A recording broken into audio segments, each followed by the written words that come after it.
প্ৰায় 14 কিলোমিটাৰ আৰু যদি আমি যাওঁ ৰাস্তাইদি প্ৰায় 24 বা 25 কিলোমিটাৰ দূৰত্বত হ'ব। আৰু এইখিনিতে আপোনালোকক ক'ব বিচাৰোঁ যে ইয়াত এই যোনটো জেগাত হ'বলৈ গৈ আছে তাত প্ৰায় 20জোপা বাঁহ গছ অৰ্থাৎ 2% তাত গছপুলি আছে, গছ আছে আৰু 98% তাত বাঁহ আছে, যিটো আমাৰ আপোনালোকৰ যদি সংবাদ মাধ্যমত যায় তাত আমি গোটেই সম্পূৰ্ণ তথ্য লৈ আপোনালোকক ক'ব বিচাৰিছোঁ। আৰু যদিহে ভৱিষ্যতে অনুমতি এতিয়ালৈকে দিয়া নাই, আৰু যদি অনুমতি দিয়ে তেনেকৈ সমান্তৰালভাৱে গছ বেলেগ জেগাত ৰুব লাগিব, তাতকৈ 10 গুণ বেছিকৈ গছ তেনেকৈ ৰুই পেলাইহে তেনেকৈ বেদান্ত কোম্পানীয়ে তাত ড্ৰিলিং কৰিব পাৰিব। মোৰ স্থানীয় বিধায়ক হিচাপে এইটো কনচাৰ্ণ যে গিবনত এই এটা গছপুলি নোৰোৱা, গিবনত কোনোদিনে এটা ফুলৰ পুলি নোলোৱা, এই মানুহখিনি আজি যিটো হস্তীয়া ৰাজনীতি মৰিনীও আছে কেইজনমান প্ৰকৃতিপ্ৰেমী আমি দেখাইছোঁ, যোৱাকালি তেনেকৈ প্ৰতিবাদ কৰিব আহিছে। এদিন এষাৰ মাত নমতা, এদিন এষাৰ কিবা কাগজ এখন নিলিখা মানুহে আজি যিটো প্ৰকৃতিপ্ৰেমী স্বৰূপ দেখাইছে, এইবোৰ এটা হস্তীয়া ৰাজনীতি। মই এইটোৱে ক'ব বিচাৰিম, গিবনত কোনো অইল ড্ৰিলিঙৰ অনুমতি দিয়া হোৱা নাই। 13 কিলোমিটাৰ দূৰত্বত দিয়া হৈছে। গিবনৰ নামটো তেওঁলোকে লৈ হস্তীয়া ৰাজনীতি কৰিছে। এইটো বন্ধ কৰিবলৈ তেওঁলোকে আহ্বান জনাইছোঁ। আৰু যদি লাজ আছে তেওঁলোকে বন্ধ কৰক, বা এটা ফুলৰ পুলি এটা ৰুৱক, তাৰপিছত গিবনৰ লৈ পেলাই ৰাজনীতি কৰা আপোনালোকে অপচেষ্টা কৰিব। মই এই বিষয়টো এইটো কাৰণে আজি সংবাদ মাধ্যমৰ যোগেদি অসমৰ ৰাইজক জনাব বিচাৰিছোঁ যে এই গিবনৰ শেহতীয়াকৈ এজন ৰোহিত চৌধুৰী নামৰ লোকে RTI কৰ্মী অৰ্থাৎ কমিশ্যন কৰ্মী বুলি ক'লেও ভুল নহ'ব, তেওঁ RTI মাৰি পেলাই কাৰোবাক কোনোবা কোম্পানী কোনোবা ব্যক্তিক ভয় ভাবুকি দেখুৱাই পেলাই টকা সংগ্ৰহ কৰা, অকল সেইটোৱে লক্ষ্য জীৱনৰ। তেনেকুৱা এজনে লোকে এটা গিবনক লৈ পেলাই যিটো ইক' চেঞ্চিটিভ জ'নলৈ এটা তথ্য, সেই তথ্য তেওঁ দিছে যিটো অসত্য। মই এইখিনিতে আপোনালোকক দেখাব বিচাৰিছোঁ, গিবনৰ লৈ পেলাই 7 মে 2018 তাৰিখে ড্ৰাফ্ট নটিফিকেশ্যন ওলাইছিল। আৰু ইয়াত স্পষ্ট কৈছে যে ইয়াত এই গিবনত কোনো ধৰণৰ কেনেধৰণৰ কামসমূহ ইয়াত হ'ব নোৱাৰিব। আৰু ইয়াত উল্লেখ আছে স্পষ্টকৈ যে গিবনত কি কাম কৰিব নোৱাৰিব, এই ড্ৰাফ্ট যিটো নটিফিকেশ্যন ইয়াত লিখা আছে। ইয়াত কমাৰ্চিয়েল মাইনিং হ'ব নোৱাৰে, ইয়াত কোনো setting of industry including new oil and gas exploitation, water air pollution, ইটা ভাটা এইবোৰ হ'ব নোৱাৰে বুলি ড্ৰাফ্ট নটিফিকেশ্যনত লিখাটো হয়, এইটো সত্য।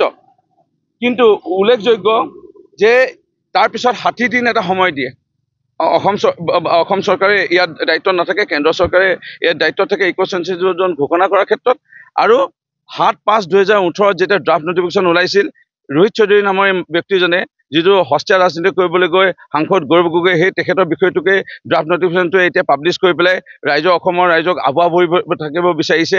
যিটো সময়ত ট্ৰেডিঙৰ লৈ পেলাই সাহসীয় দলৰ বিপক্ষে যেতিয়া কোনো তথ্য নোলালে, যেতিয়া বিৰোধী দল অৰ্থাৎ কংগ্ৰেছ আৰু ৰাইজৰ দলৰ শুভাকাংক্ষী বা ৰাইজৰ দলৰ নেতাসকলৰ নাম এটা পিছত এটা ট্ৰেডিঙত যেতিয়া ওলাইছে, তেওঁলোকে এই কথাবোৰ ঢাকিবৰ কাৰণে আৰু যোৱাকালি মাননীয় এই 7/5/2018 যেতিয়া ড্ৰাফ্ট নটিফিকেশ্যন দিয়ে, তাৰপৰা পাব্লিক ডমেইনত অৰ্থাৎ ৱেবছাইটত 60 দিনৰ কাৰণে ইয়াত পাব্লিকৰ কিবা আপত্তি আছে নেকি ইয়াত দেখুৱাবৰ কাৰণে কোৱা হয়। আৰু এই দেখুৱাবৰ কাৰণে যেতিয়া কোৱা হয়, সেই 60 দিনত কোনো ক্লেইম নকৰিলে। আৰু আচৰিত কথা, প্ৰায় 16 মাহ অৰ্থাৎ 23/9/2019 এইটো ৰোহিত চৌধুৰীয়ে দিয়া নাই, 7/5/2018টোহে খালি ড্ৰাফ্ট নটিফিকেশ্যনৰ অৰ্ডাৰটোহে দিছে। ইয়াত 23/9/2019 আকৌ 16 মাহৰ পিছত ফাইনেল নটিফিকেশ্যন ওলাইছে। ফাইনেল নটিফিকেশ্যনত কি বুলি ওলাইছে? ফাইনেল নটিফিকেশ্যনত ইয়াত স্পষ্টভাৱে কৈছে যে চৰকাৰে ইয়াত আকৌ কৈছে যে ব্ৰিক ইণ্ডাষ্ট্ৰি অৰ্থাৎ ইটা ভাটা ইয়াত হ'ব নোৱাৰিব, ইয়াত ইটা ভাটা হ'ব নোৱাৰে, ইয়াত কোনো ধৰণৰ ক্ৰেচাৰ মেচিন বহিব নোৱাৰে। ইয়াত স্পষ্টকৈ কৈছে কমাৰ্চিয়েল মাইনিং ষ্ট'ন অৰ্থাৎ ইয়াত কয়লা খনন, ইয়াত বা অন্য খনন কাৰ্য হ'ব নোৱাৰে ইক' চেঞ্চিটিভ জ'নত। ইয়াৰ লগতে কৈছে ইণ্ডাষ্ট্ৰি পলিউশ্যন হ'ব নোৱাৰে, লগতে কৈছে যে ইয়াত কেতিয়াও মেজৰ হাইড্ৰ' ইলেক্ট্ৰিচিটি হ'ব নোৱাৰে। এইটো 60 দিন সময় দিয়া হৈছিল। তেতিয়া এই যে গছপুলি এদিনো নোৰোৱা, কালি যে আন্দোলন কৰিলে ৰাইজৰ দল আৰু এছাম চ'কল প্ৰকৃতিপ্ৰেমী মৰিনীও কেইজনমান আছে, তেওঁলোকে কিন্তু 60 দিনত একো ক্লেইম নকৰিলে। আৰু 16 মাহলৈকে তেওঁলোকেও সুযোগ আছিলে, 16 মাহলৈকে ফাইনেল যেতিয়া নটিফিকেশ্যন ইক' চেঞ্চিটিভ জ'ন ওলাইছিল তেতিয়ালৈকেও তেওঁলোকে একো তেনেকৈ আপত্তি নদৰ্শালে। কিন্তু ৰোহিত চৌধুৰী যিটো দিছিল তাত আছিলে হয় অইল গেছ নোৱাৰে বুলি, পিছত ইয়াত কৈছে যে ড্ৰিলিং কৰিবলৈ, কাৰণ এইটো কোনো পলিউশ্যন নহয় ইয়াত অকল এটা শব্দৰ কাৰণে তাত অকল চাব বিচাৰে তেল আছে নাই, তেল যে তাত খান্দিব এইটো কোনো অনুমতি এতিয়ালৈকে পোৱা নাই। বেদান্ত কোম্পানীয়ে অনুমতি পোৱা নাই।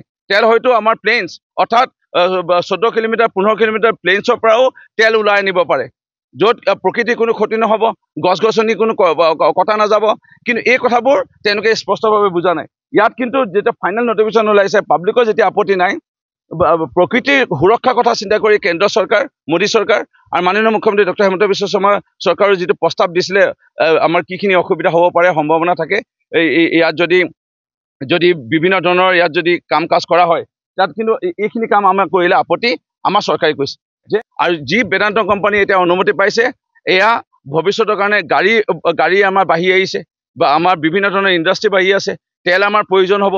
কিন্তু প্ৰকৃতি ধ্বংস কৰি ৰূপজ্যোতি কুৰ্মীয়ে নিদিয়ে, হেমন্ত বিশ্ব শৰ্মাই নিদিয়ে, নৰেন্দ্ৰ মোদীয়ে নিদিয়ে।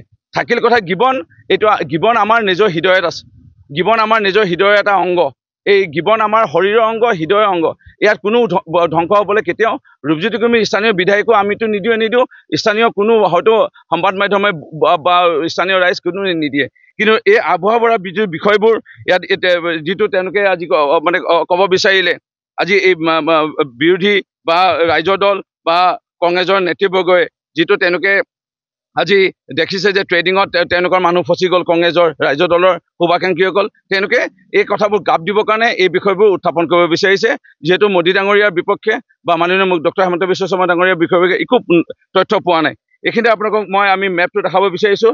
এই গিবন অভয়াৰণ্য, এই গিবন অভয়াৰণ্যৰ দাঁতি কাষৰীয়া এইটো যিটো আপোনালোকে দেখা পাইছে, এই পিংক কালাৰ, এইটো হৈ গ'ল ইক' চেঞ্চিটিভ জ'ন। আৰু ইয়াৰ পৰা এয়া আকাশাকী গাঁও, যিটো আকাশাকী গাঁও নাগালেণ্ডত আছে বৰ্তমান, আৰু এইটো ৰিজাৰ্ভ ফৰেষ্টৰ অধীনত আছিল, কিন্তু তেওঁলোকৰ দখলত আছে বা তেওঁলোকে অধিগ্ৰহণ কৰিছে সেই জেগাবোৰ। ইয়াত বিকৌটো গাঁও, এই জেগাবোৰত এইবোৰ যিহেতু আমাৰ এতিয়াও সীমা নিৰ্ধাৰণ হোৱা নাই, এইবোৰ বিতৰ্কিত মাটিত আছে আৰু ইয়াত হৈছে। আৰু এই মাটিটোত যে ইয়াত বন ধ্বংস কৰি পেলাই ইতিমধ্যে বন বিভাগৰ লোকৰ লগত আমি কথা পাতিছোঁ, এইটো কেতিয়াও কৰিবলৈ দিয়া নহ'ব।